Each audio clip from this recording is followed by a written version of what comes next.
Hey everybody, how are you? Lars Sorensen from Rutgers Computer Science here. And over the past few weeks, there's been different people asking about installing Python and installing Pygame. And there really isn't an easy way graphically with a GUI or something like that to load Pygame, but it's not as bad as it used to be. So what I thought I'd do is I'd jump on. I have a fairly new system here. It's about 6 months old. It's a Windows PC laptop, and it's running Windows 10.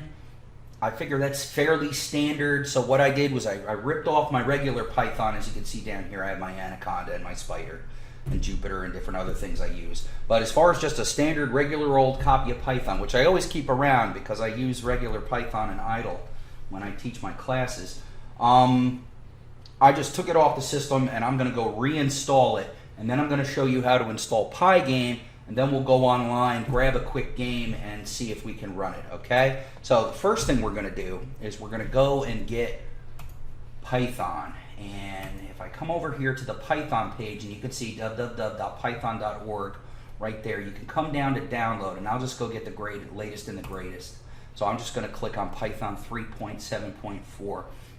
And if I come down here, I have a 64-bit system. Back in the day, you had to worry about 32-bit architecture versus 64. Now, if you have a newer machine, most are 64-bit, so you should be okay if you go grab a 64-bit. I usually get the executable installer, so I click on that, and it'll ask me where to put it, and I put it in my downloads folder. So I say, so you just see this, AMD 64, that's fine. It says save. And down here I'm using Chrome, you can see it blink, and it's a pretty quick download. So if I go to my Windows Explorer, let me minimize that. If I go to Windows Explorer and I go to downloads, I can see Python 3.74 right there. So I'm just going to double click on that and run that piece of code. Now, here's the first point where hopefully I'm going to make your life a little bit easier. If you do a regular install 3.7 on a Windows 10 box, it stuffs it in a directory 8 levels deep. That's crazy to find. App data, I think, is a hidden directory. You have to know about it, so you have to type it in and things like that. Don't do that to yourself. Come down here and hit custom installation. Even if you're new to this and you think custom installation, I don't know what the hell I'm doing, don't worry about it. Go ahead and hit custom installation. Just hit next and pick up all of these things that are checked off here. Okay, and here's the big part. Customize install location. Click right here and delete all this nonsense. Okay, and you're going to create what we would call a top level directory, and you're going to see that in a minute, called Python 3.7. So it won't be buried deep in the bowels of Windows. It's just going to be right at the top level on your hard drive or your C drive. Okay, and then just click install. Boom. All right, and this should go fairly quickly. I have a decent little machine here, so your mileage may vary. Or you know what, if you have a new machine, you're probably going to go even quicker than I do.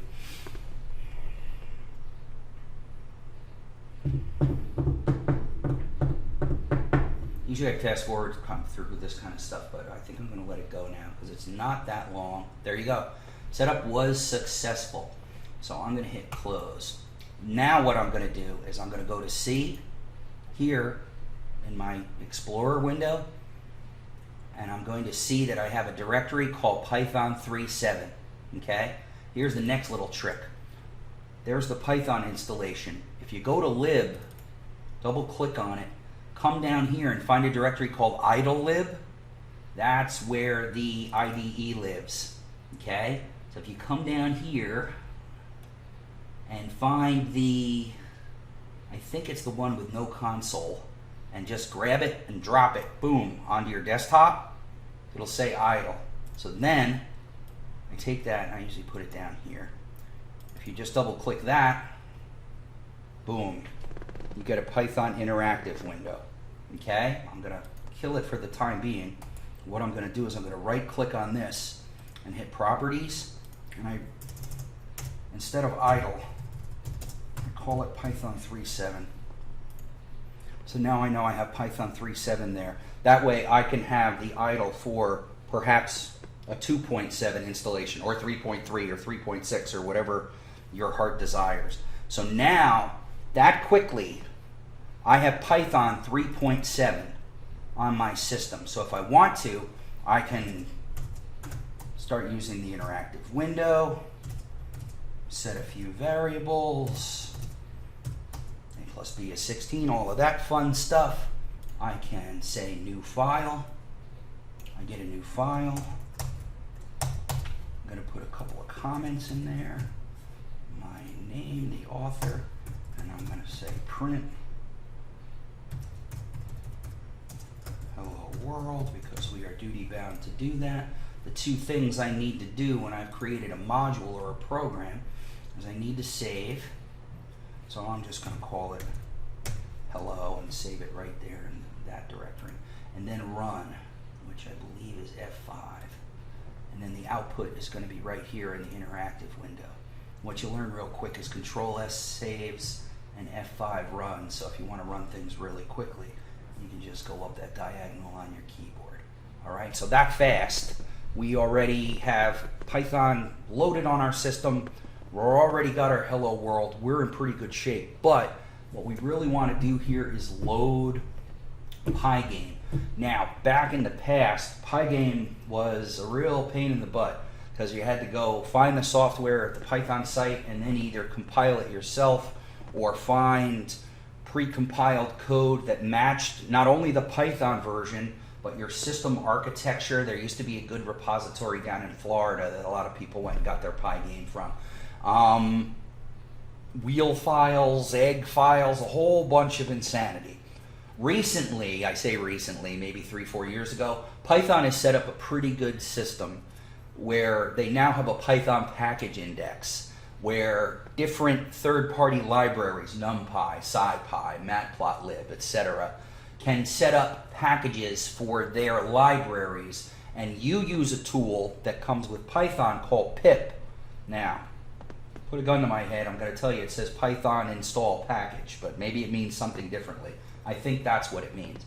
This program called pip lets you install different third-party libraries, and all you have to do is say install the name. Your system knows where the repo is for Python. It goes over the internet and it grabs the code and it grabs it for you.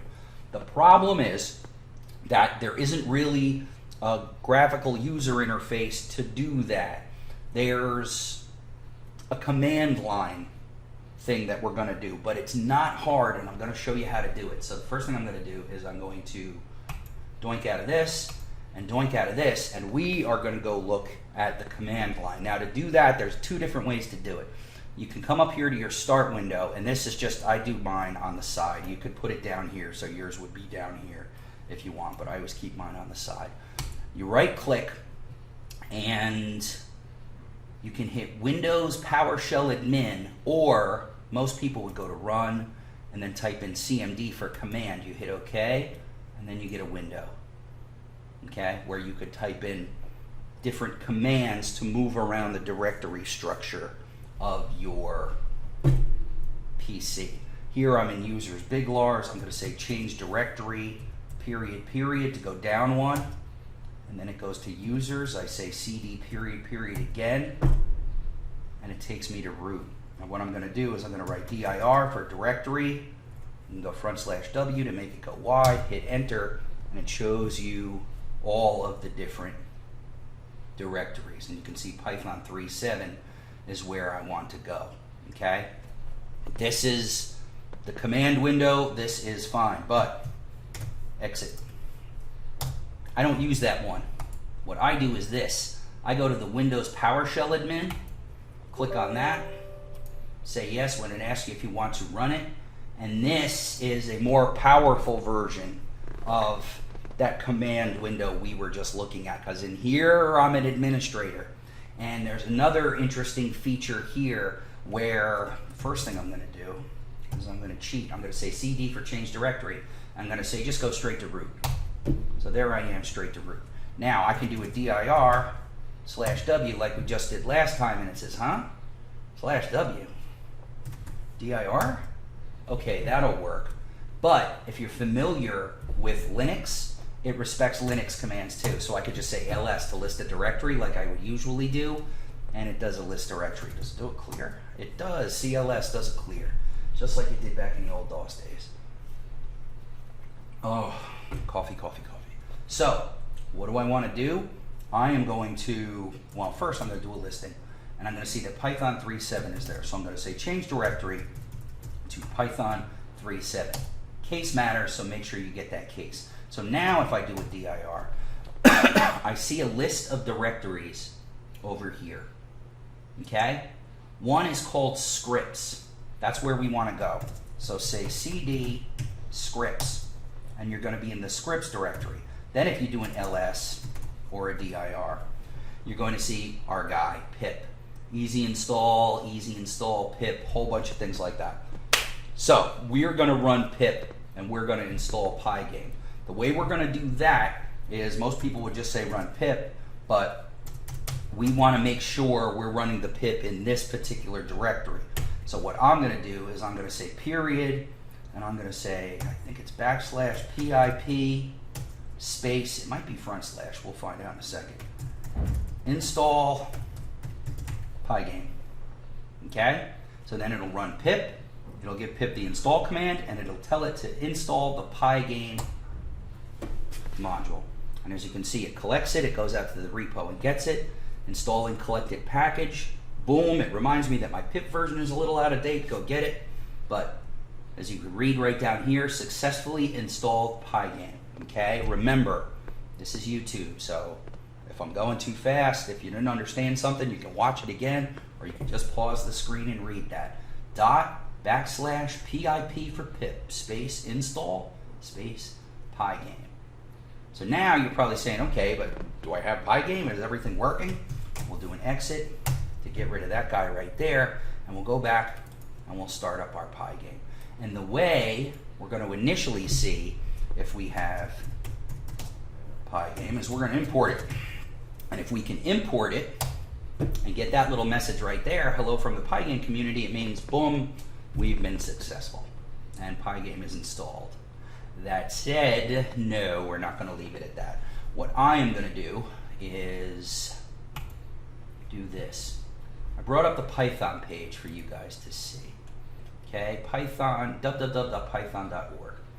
I also brought up my Python resources, which have a whole bunch of free online books for learning Python, different game sites, different papers, right up here, www.cs.rutgers.edu, ~big Lars, that's me, /Python, all right? But what I really want to show you is that me, all my friends, people who use Pygame to do 2D games, most of us learned using this Swigert book, Making Games with Python and Pygame, okay? inventwithpython.com/Pygame. You can get a free PDF copy of the book, but all the chapters are here online, okay? The first chapter is installing Python and Pygame, but that's a little dated. I wanted to do this new up-to-date version.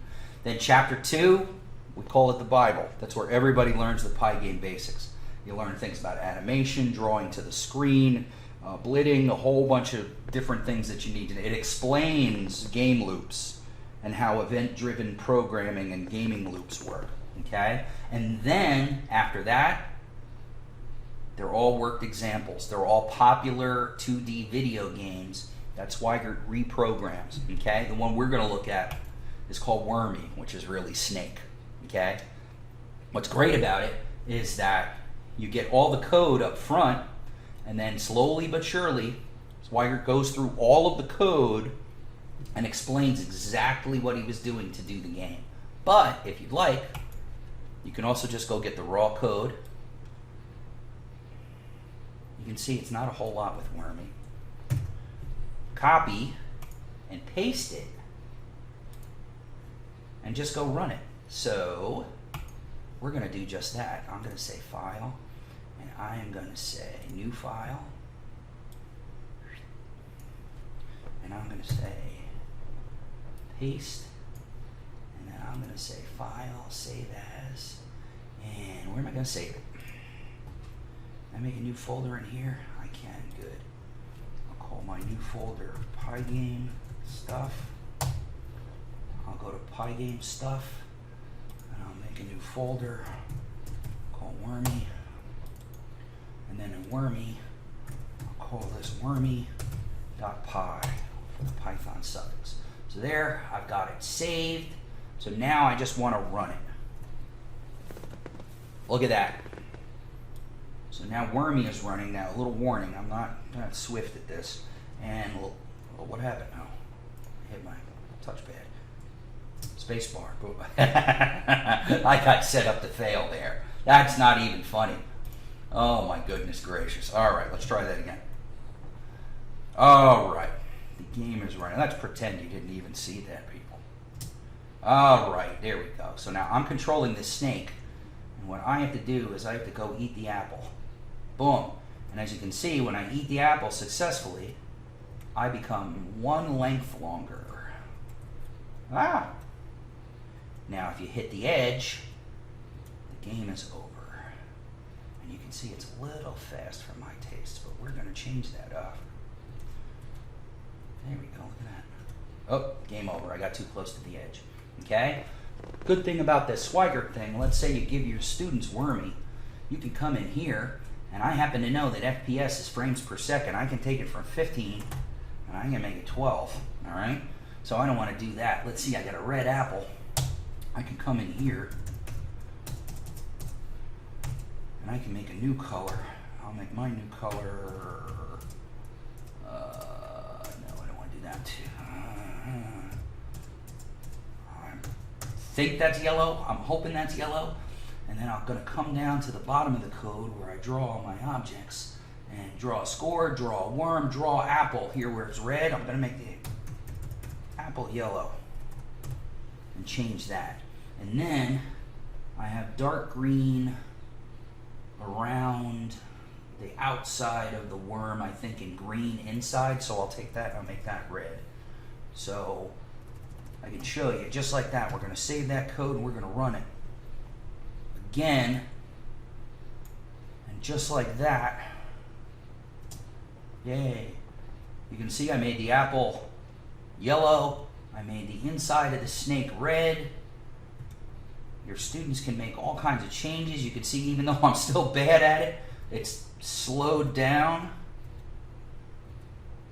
Alright, I should be able to manage this now. Look at that.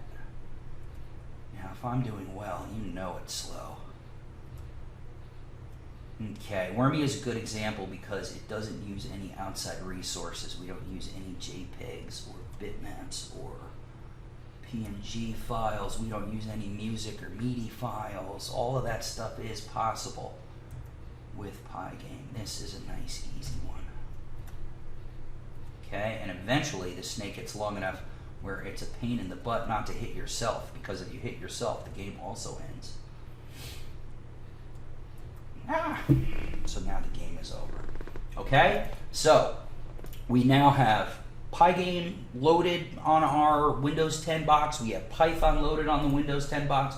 We have everything saved. So now I'm going to turn everything off. I'm going to go take the dog for a walk, take out the garbage, go to bed, do whatever. I wake up the next day.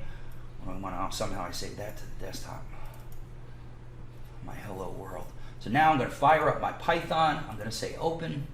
And I'm going to say go to C, go to Pygame stuff, go to Wormy, and open up Wormy.